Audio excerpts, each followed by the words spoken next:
दोस्तों नमस्कार। अपने नोट्स बनाने के सिलसिले में हम शुरू करते हैं, आगे बढ़ाते हैं इसको। तो आज हम करेंगे सेक्शन 121 से लेकर के 124 तक के नोट्स तैयार करेंगे। ये सेक्शन थोड़ी सी विस्तृत है तो 4 ही सेक्शन का तैयार करते हैं हम। सेक्शन 121 कहती है कि प्रतिभूओं को अस्वीकार करने की शक्ति।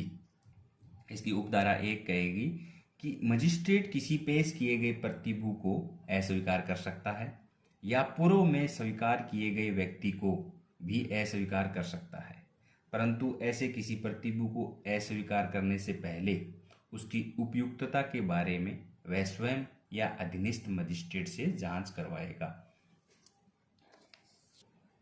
इसकी उपधारा 2 कहती है कि मजिस्ट्रेट ऐसी जांच से पूर्व ऐसे व्यक्ति को जिसने वह प्रतिभू पेश किया था सूचना देगा और जांच के सार को अभिलिखित करेगा।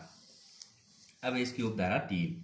उपधारा 3 कहती है यदि मजिस्ट्रेट को उपधारा 1 के अधीन की गई जांच से यह समाधान हो जाता है कि वह व्यक्ति प्रतिभूति के लिए अनुपयुक्त है तो वह इसका कारण अभिलिखित करेगा, परंतु यदि प्रतिभू को पहले स्वीकार किया जा चुका है, अस्वीकार के आदेश से पहले वह मजिस्ट्रेट सम्मन या वारंट द्वारा उस व्यक्ति को अपने समक्ष बुलाए।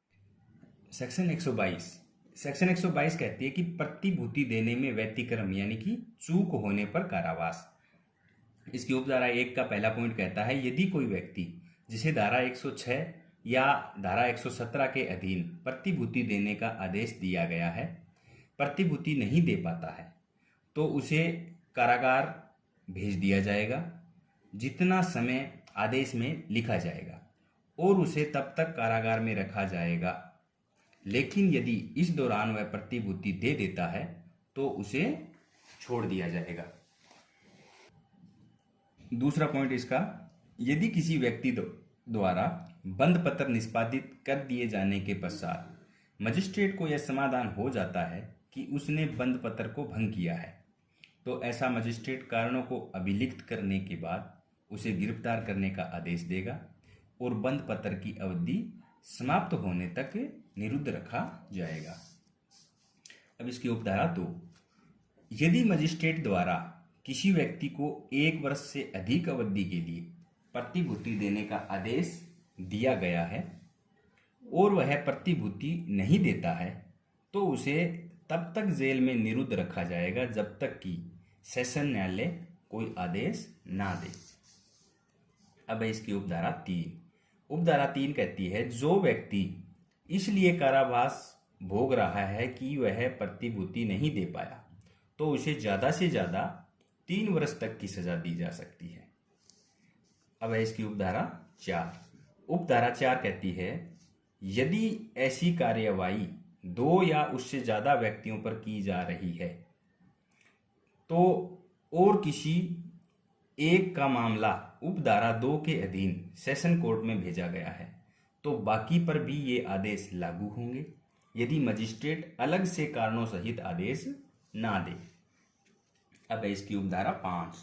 उपधारा 5 कहती है कि सेशन कोर्ट अपने समक्ष उपधारा 2 व 4 की कार्यवाही को किसी एडिशनल सेशन जज या असिस्टेंट सेशन जज को दे सकता है और ये इस कार्यवाही के दौरान सेशन जज की तमाम शक्तियों का प्रयोग करेंगे। अब सेक्शन 122 उपधारा 6। यदि वह व्यक्ति अपनी प्रतिभूति जेल के बाहर साधक अधिकारी को दे देता है तो वह अधिकारी इसे तुरंत न्यायालय को निर्देशित करेगा और आदेश का इंतजार करेगा, ना कि उसे छोड़ देगा। मतलब क्या है कि जेल का जो सुप्रीडेंट है, जो भी जेल का अधिकारी है, वो प्रतिभूति देने के बावजूद भी रिलीज नहीं करेगा। इसके आदेश कोर्ट के द्वारा ही होंगे। अब इसकी उपधारा 7। परिशांति कायम रखने के लिए प्रतिभूति में असफलता के कारण जो कारावास दिया जाएगा वह क्या होगा? सादा कारावास होगा। अब इसकी उपधारा 8। उपधारा 8 कहती है कि सेक्शन 108 के अनुसार सजा सादा कारावास होगी और सेक्शन 109 व 110 में जैसा मजिस्ट्रेट आदेश दे सादा या कठिन हो सकती है। अब लेते हैं सेक्शन 123 को। सेक्शन 123 कहती है कि प्रतिभूति देने में असफलता के कारण कारावासित व्यक्तियों को छोड़ने की शक्ति। इसकी उपधारा 1 कहती है जब कभी धारा 117 के अधीन किसी कार्यपालक मजिस्ट्रेट द्वारा पारित किसी आदेश के मामले में डिस्ट्रिक्ट मजिस्ट्रेट या किसी अन्य मामले में मुख्य न्यायिक मजिस्ट्रेट की यह राय है कि कोई व्यक्ति इसलिए कारावास भुगत रहा है कि वह प्रतिभूति नहीं दे पाया, समाज या किसी अन्य व्यक्ति को परिसंकट में डाले बिना छोड़ा जा सकता है, ऐसे व्यक्ति को बिना प्रतिभूति के छोड़ने का आदेश दे सकता है। अब है सेक्शन 123 उपधारा 2। उपधारा 2 कहती है कि हाई कोर्ट और सेशन कोर्ट या फिर डिस्ट्रिक्ट मजिस्ट्रेट प्रतिभूति की रकम और प्रतिभुओं की संख्या को क्या है कम कर सकते हैं। अब है इसकी उपधारा 3। उपधारा 3 कहती है उपधारा 1 के अधीन आदेश में ऐसे व्यक्ति को शर्तों के बिना या ऐसी शर्तों पर जो वह व्यक्ति स्वीकार करे छोड़ा जा सकता है। सेक्शन 123 उपधारा 4 राज्य सरकार उन शर्तों को दर्शा सकती है जिन पर सशर्त उस व्यक्ति को छोड़ा जा सकता है। इसकी उपधारा 5 कहती है जिस शर्त पर व्यक्ति को छोड़ा गया है अगर वो पूरी नहीं करता है तो आदेश रद्द कर दिया जा सकता है। इसकी उपधारा 6 कहती है ऐसा आदेश रद्द होने पर कोई भी पुलिस अधिकारी ऐसे व्यक्ति को बिना वारंट गिरफ्तार कर सकता है और उसे कोर्ट के समक्ष पेश किया जाएगा। अब है इसकी उपधारा 7। उपधारा 7 कहती है इस प्रकार गिरफ्तार व्यक्ति को कारावास में उतने समय तक ही रखा जा सकता है जितना कि मूल आदेश में दिए गए कारावास का हिस्सा बचा हुआ है। अब है इसकी उपधारा 8। इस प्रकार गिरफ्तार व्यक्ति यदि प्रतिभूति देने के लिए राजी हो जाता है तो उसे सेक्शन 122 के उपबंधों के अधीन रहते हुए किसी भी समय छोड़ा जा सकता है।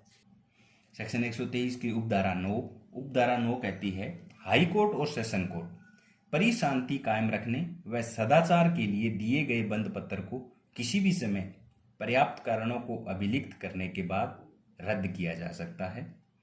डिस्ट्रिक्ट मजिस्ट्रेट भी ऐसे बंद पत्र को रद्द कर सकता है जो सीजेएम, चीफ जुडिशियल मजिस्ट्रेट या फिर एजुकेटिव मजिस्ट्रेट द्वारा स्वीकार किया गया हो।